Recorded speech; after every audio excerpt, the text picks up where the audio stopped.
If you study the American combat record long enough, a pattern jumps out that rarely makes its way into popular documentaries. Not all units in the United States military fought the same war. Some were thrown into the fire early, survived campaign after campaign, and kept fighting long after most formations rotated out or shattered under the pressure. These weren't just famous divisions, they were the workhorses of the American war effort, units that absorbed the longest stretches of combat, assignments across multiple theaters, and the brutal, grinding tempo that defined the global conflict.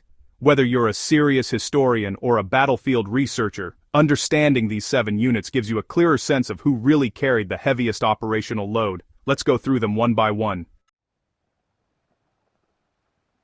The 1st Infantry Division fought from the first United States landing in North Africa to the war's final drive into Germany. If you want a unit that encapsulates the American ground war from start to finish, the 1st Infantry Division, the big red one, is it. They were there at Operation Torch, the first major American ground combat operation against Axis forces. They pushed through Tunisia, spearheaded the invasion of Sicily, and then took on one of the worst assignments in the entire European campaign, Omaha Beach. Their sector was so heavily defended that the landing came close to complete failure. Yet the big red one forced its way off the sand, through the bluffs, and into Normandy's hedgerow hell. They continued fighting straight through Aachen, the Hurtgen Forest, and the Battle of the Bulge. Few divisions were active for as long or at as many pivotal battles. For researchers examining sustained ground operations, the Big Red One is the textbook example of how doctrine, cohesion, and battle hardening accumulate across campaigns. The 82nd Airborne Division was constantly thrown at whichever front was collapsing next. The All-American Division earned its reputation not because of one spectacular moment, but because they were always the unit sent into the most uncertain, chaotic situations. They made the first major United States combat parachute assault in Sicily, fought in Italy's mountains, and executed the crucial pre-dawn D-Day drop that secured the exits off Utah Beach. As soon as they recovered from Normandy, they were pushed into the Netherlands for Operation Market Garden. And when Hitler launched the Ardennes offensive, the 82nd rushed into Belgium with no winter gear, and held some of the most important defensive positions of the Battle of the Bulge. If you want to understand how airborne forces reinvented American operational mobility, you study the 82nd's constant redeployments and their ability to fight while under strength, cold, scattered, and often surrounded. The 3rd Infantry Division endured more days in combat than any other American division in World War II. This fact alone earns the 3rd Infantry Division a place on this list: 531 days of continuous frontline action. No other U.S. division logged that much sustained combat time. They fought their way through North Africa, Sicily, the brutal Italian campaign, southern France, the Vosges Mountains, and into Germany. Their battle tempo was relentless. They landed in North Africa in 1942, and unlike many units, never rotated out for recovery. The 3rd Division produced some of the war's most decorated soldiers, including Audie Murphy. For scholars, this unit provides a unique lens into the physical and psychological endurance of long-term combat formations, something only a handful of American divisions experienced. The 5th Marine Division fought one battle, but it was one of the longest and bloodiest of the Pacific War.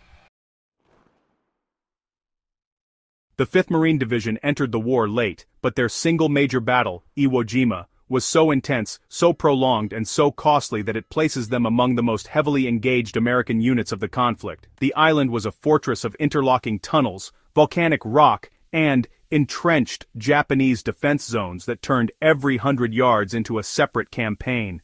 The 5th Marines took the heaviest casualties of any unit on the island.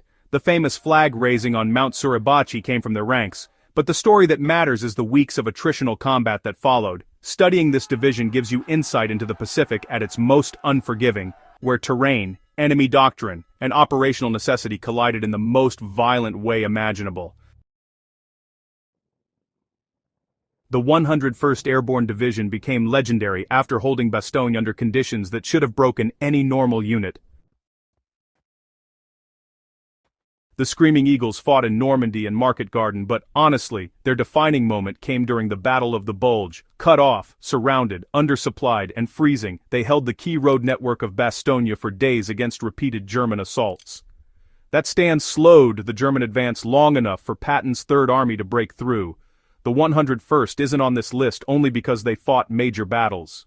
They're here because they endured one of the war's most extreme defensive operations, where morale, improvisation, and fieldcraft mattered as much as firepower. Anyone studying resilience under catastrophic supply conditions will find their Bastogne reports essential reading. U.S. Navy destroyer escorts fought two wars simultaneously, the U-boat war in the Atlantic and constant screening duties in the Pacific.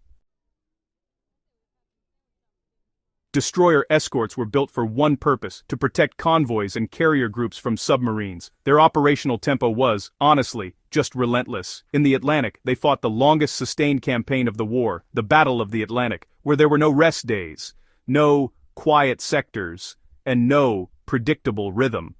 Over in the Pacific, they screened amphibious landings, intercepted aircraft, rescued downed pilots, and even duked it out with submarines and surface raiders. So, if you're studying long-haul endurance warfare at sea, destroyer escorts are really the backbone of that story. The 8th Air Force fought the war with some of the highest casualty rates in American military history.